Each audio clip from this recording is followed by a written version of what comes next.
human rights activists say 2 recent disappearances in China should be a wake-up call about what is going on there. The government maintains tight control on what people inside the country can and can't see, making the World Wide Web not so wide. Now, all of Professor Liu's social media accounts are frozen. And when you click to follow him, you get this message, which translates, "It is forbidden to follow this user due to their violation of relevant rules." And within weeks, she vanished. He estimates that there are about 47 million migrant laborers who have left the cities, gone back to their home provinces because they can't get jobs in the cities, and they have basically disappeared from the data because the data only captures unemployment in urban areas. The Chinese Communist Party, CCP, has systematically used abductions and enforced disappearances as tools to silence dissent, intimidate critics, and control narratives both within China and abroad.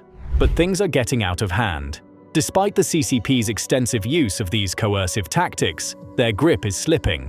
People are speaking out louder, resisting harder, and finding new ways to expose the truth, even at great personal risk. The fear is breaking, and the cracks in the system are starting to show. In this video, we expose the voices CCP tried to silence, stories of resistance, censorship, and the truth they fear most. So, the Wall Street Journal just dropped a pretty wild report. Apparently, China has stopped publishing hundreds of key statistics. Like they've just gone dark when it was getting harder and harder to figure out what's really happening inside their economy. Even with that short-lived trade deal, things haven't improved.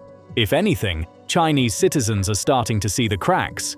The government is saying one thing, but doing the complete opposite. And now, get this. Another Chinese professor has stepped up and publicly criticized Xi Jinping's handling of the economy. That's bold. She literally said, "The problem lies in the economy and the root is in politics." In other words, it's not just bad numbers, it's the system itself. This is a prominent economist. He is chief economist of SDIC Securities, a state-owned company. He has advised top officials and regulators before. He said that consumption growth is stronger in provinces with older population and it's weaker in provinces with younger population. And he said this is a bit counterintuitive. It might be a bit hard to accept, but he says this can be summarized into 3 phrases. Older people are full of vibrancy, younger people are lifeless, and middle-aged people have nothing to live for. She even went after the CCP's official GDP numbers for 2024, basically calling them fake. Now, here's where it gets chilling. The last time a well-known economist called out the government on state media, the guy vanished. Straight up disappeared. So when we hear that this new professor may have already been silenced, yeah, it's not hard to believe the CCP stepped in real fast. For once, someone actually had the guts to say out loud what everyone was already thinking, and what made it even more explosive. This warning came from someone who used to work inside the system, a guy who used to advise China's top officials. So yeah, the CCP was in full panic mode, censors kicked into overdrive, posts were deleted left and right. The government moved fast to scrub this from the internet before it could spiral into something bigger, but the damage was already done. This happened back in December, and now the conversation is starting to heat up again. More people, including professors, are starting to speak out.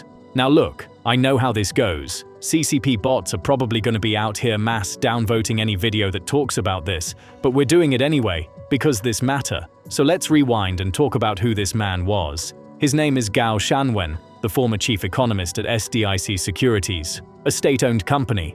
This wasn't some fringe outsider. He's someone who directly advised China's regulators and top leaders. And during one of his public speeches, he said something that completely shattered the official narrative. He called out the CCP's GDP numbers as fake, straight up. According to Gao, China's real GDP growth over the past 2 to 3 years? Around 2%. But the official numbers? Always conveniently sitting around 5%. 以承认就业人员而论，这3年累计丧失的就业机会，从趋势来估计呢，接近4700万，其中的大部分都回到了乡村，另外一部分。Moreover, you see, China just pulled a surprising move, slashing rates in a bid to breathe life into its slowing economy. But here's the twist. Even with that lifeline, experts warn that hitting the ambitious 5% GDP growth target for 2025 might still be a long shot. Preliminary numbers from Q1 are in, and they shocked everyone. A stronger than expected 5.4% year-on-year growth. But is it a sign of real momentum, or just a temporary flicker? The latest data from China's National Bureau of Statistics is a mixed bag. Industrial output jumped 6.1% in April, outpacing forecasts, but down from March's 7.7%. And retail sales? Disappointing. Up only 5.1%, falling short of Bloomberg's 5.8% prediction, a clear sign that consumer confidence is starting to crack. And then comes the real gut punch. The property market is still in free fall. New home prices dropped in a staggering 67 out of 70 major cities. That's not just a slump. It's a symptom of deep structural rot in a sector that makes up a quarter of China's entire economy. This thing is blowing up on social media. What's truly shocking is that it was broadcast at all, and even more so, that the authorities seem to be tolerating it. And in today's climate, that alone feels like a breakthrough. Also saying, of course, none of this will change the actual numbers. This is one of the biggest weaknesses of autocracies. Reality is an even worse dictator than you could ever hope to be. Well, clearly, the CCP couldn't let this slide. By the very next day, every single post about Gao's speech was wiped off the internet, just gone. And Gao himself, he was basically erased. His WeChat account was shut down, most likely as punishment for speaking a little too honestly about China's economic reality. But here's the kicker. Even after all that censorship, the Chinese economy, still struggling. And instead of doing something about it, Xi Jinping's response has been more censorship. Just this month, China stopped publishing several key pieces of economic data. No explanation, just gone. Why? Simple. They don't want foreign companies, or anyone, really, knowing how bad things are getting, especially in the middle of this trade war. But it gets crazier. Whistleblowers from inside the CCP, including members of influential families, have provided corroborating evidence of these operations. Motivated by dissatisfaction with the regime's direction, we now have another bombshell, an open letter from a professor at Peking University, and it's causing serious waves. This wasn't just a subtle jab. She openly called out Xi Jinping and described China's current system as a hopeless trap. Her words were sharp, direct, and honestly, kind of heartbreaking. She basically said what millions might be thinking, but are too afraid to say. In summarized, Zhang Yingjie, an associate professor at Peking University's prestigious Guanghua School of Management, published a scathing essay titled Inescapable Dilemma, Irredeemable System, and it's going viral. Why? Because in today's China, this kind of open criticism isn't just rare, it's dangerous. After studying and working in the US for a decade, Zhang returned to Beijing to teach. But after years of watching the country change under Xi Jinping, she's speaking out and pulling no punches. Her main argument: China's crisis isn't just economic, it's political, and without reforming the political system, no amount of economic tweaking will save it. She points to China's reported 5% GDP growth in 2024, but calls it a number that no one truly trusts. Zhang says the data is manipulated, and more importantly, it doesn't reflect what's happening on the ground. Businesses are failing, consumer confidence is collapsing, people are stashing money abroad or fleeing altogether. Even her own colleagues are working in China, while their kids and wealth live overseas. She closes with one plea, repeated 3 times. Political system reform, political system reform, political system reform. In a country where truth is often silenced, Zhang Yingjie's words echo like a lightning strike across the silence. The question is, how long before that silence strikes back? And as soon as that number dropped, people laughed. Like, literally. The CCP isn't even trying to fake it. They're just straight up not releasing certain data anymore. No charts, no numbers, no transparency, just silence. And that silence, that's where the real story begins. Right now, China's economy is leaning heavily on exports to make the numbers look good, relying on foreign demand just to keep the engine running. 1/3 of their economic growth is coming from imports and exports. For a country that claims to be a rising superpower, that's not normal. That's a sign of a fragile foundation. Even the CCP's own economic targets are becoming a bit of a national joke. But here's what stings the most. China's people are smart, hardworking, and resourceful.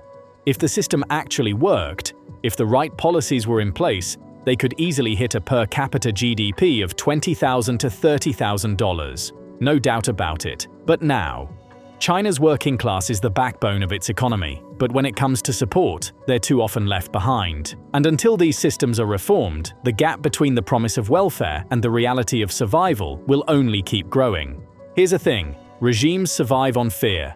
The moment people stop being afraid, that's when cracks start to show. And right now, it's starting to feel like the Chinese people are slowly, but surely, losing that fear. While just 2 weeks ago, something unthinkable happened in the heart of Chengdu. Above the hum of morning traffic, red banners suddenly appeared, fluttering boldly from a bridge. But these weren't ads or slogans praising the government. No, they were a direct challenge to it. The banners didn't ask for wealth or recognition. They called for something far more dangerous: democracy, political reform, an end to the Communist Party's unchallenged rule.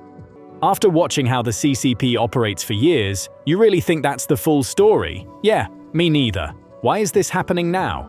Simple. The economy is in real trouble, and Xi Jinping is doubling down on everything: censorship, control, and cracking down on what little freedom the people had left. And like we've covered before, China is now straight up hiding important economic data, not even sugarcoating it, just not releasing the numbers anymore. Why? Because the truth is worse than the narrative, and they don't want the world, or their own people, to see it. But here's the thing, you can hide data, but you can't hide reality. People feel what's happening in their everyday lives. And let's be real, this is a dark, dangerous sign of where things are heading. But in a recent statement, Donald Trump hinted that he's open to easing tariffs on China, but not just yet. He made it clear that lowering those trade barriers could happen at some point down the line, depending on how negotiations unfold.